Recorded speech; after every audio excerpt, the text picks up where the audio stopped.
नमस्कार दोस्तों। आज के अपने इस वीडियो में मैं आपके साथ र के विभिन्न रूपों की चर्चा करूंगी।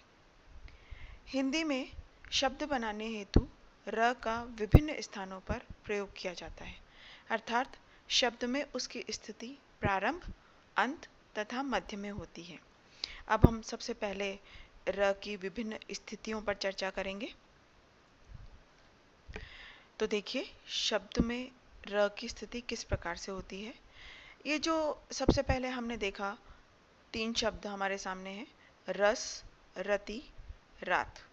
इनमें शब्द के आरंभ में र का प्रयोग किया गया है। दूसरा, भरना, डरना, करना। इसमें शब्द के मध्य में र का प्रयोग किया गया है। तथा इन तीनों में देखिए, मोर, नहर, तीर, इसमें शब्द के अंत में र का प्रयोग किया गया है। र आखिर है क्या?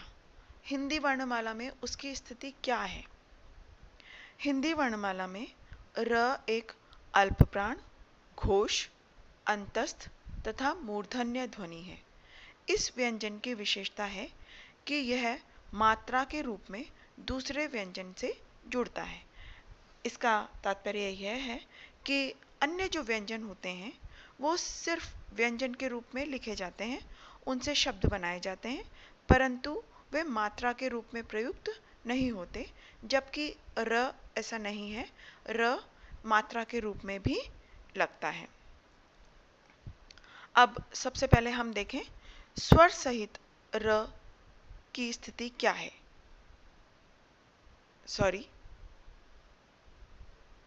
सबसे पहले हम देखें स्वर रहित र, यानी कि जिसमें जिस र में अ नहीं होता, यानी स्वर नहीं होता, उसकी स्थिति किस प्रकार से होती है और वह किस प्रकार से मात्रा के रूप में प्रयुक्त होता है। देखिए, स्वर रहित र को व्याकरण की भाषा में रेफ कहते हैं। जब यह दो वर्णों के बीच में आता है तो यह अपने आगे वाले वर्ण के ऊपर लग जाता है या चला जाता है।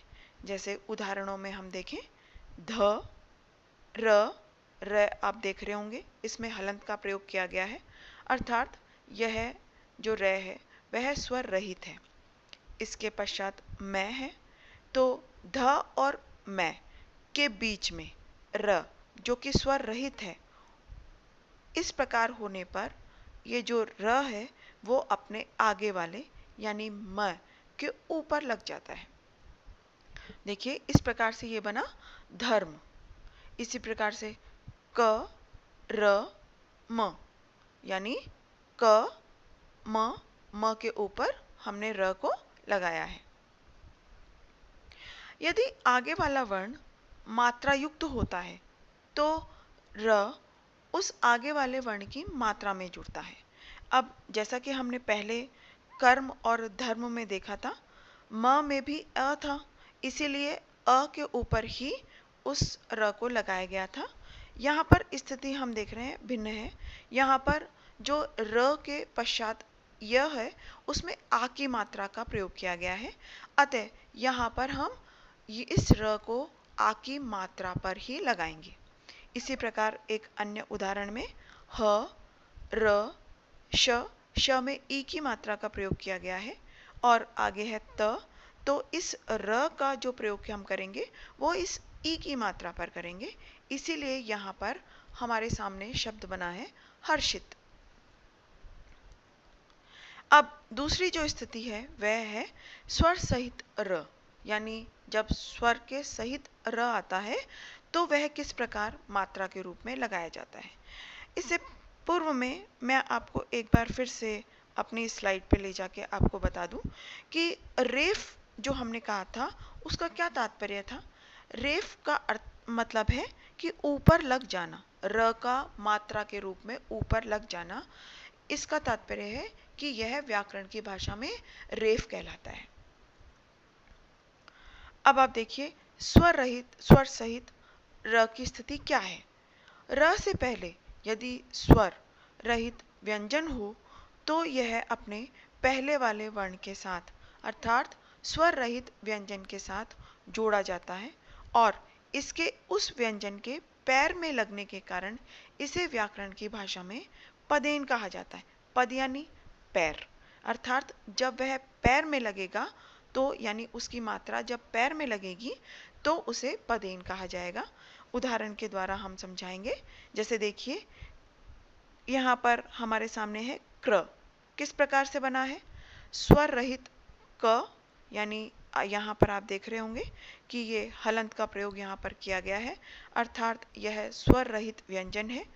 जमा र, जो कि स्वर सहित है, उसका प्रयोग जब हम इसमें मात्रा के रूप में करेंगे तो हमने यहाँ पर इसके पैरों में इस मात्रा को लगा दिया है, इसलिए ये बन गया है क्र।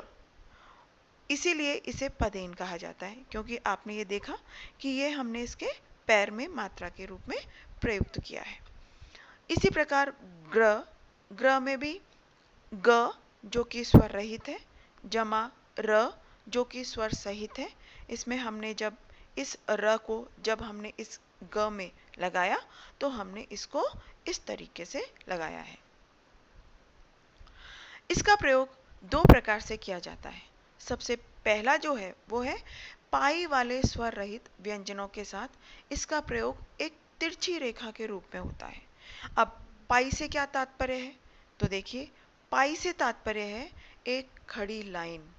जब ऐसी खड़ी लाइन वाले आधे व्यंजनों के साथ र जुड़ता है तो वह इस प्रकार से, यानी ये पाई है और पाई में इस प्रकार तिरछी रेखा के रूप में हमने उस र की मात्रा को लगाया है, तो वह इस प्रकार तिरछी रेखा के रूप में जुड़ गया।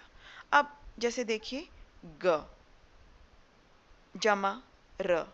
अब आप देख रहे होंगे कि ग में ये जो रेखा है वो है सीधी खड़ी रेखा, इसी को हम पाई कहते हैं। इसमें जब हम इस स्वर सहित र को जोड़ेंगे तो ये इसका प्रयोग कुछ इस प्रकार से होगा कि ये पाई है और पाई में तिरछी रेखा के रूप में हमने इस र को लगाया है।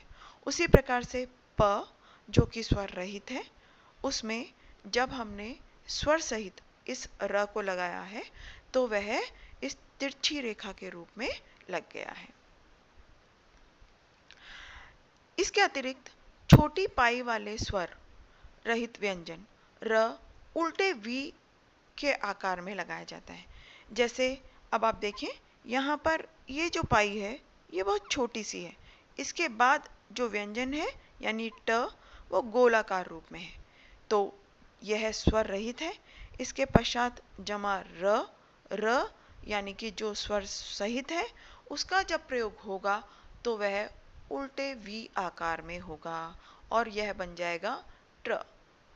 इसी प्रकार से ड जमा र बना ड्र, ड्रम, और ट के साथ जब ये उल्टा वी आकार का र लगता है तो वो बन जाता है जैसे ट्रक, ट्रेन, इस प्रकार से।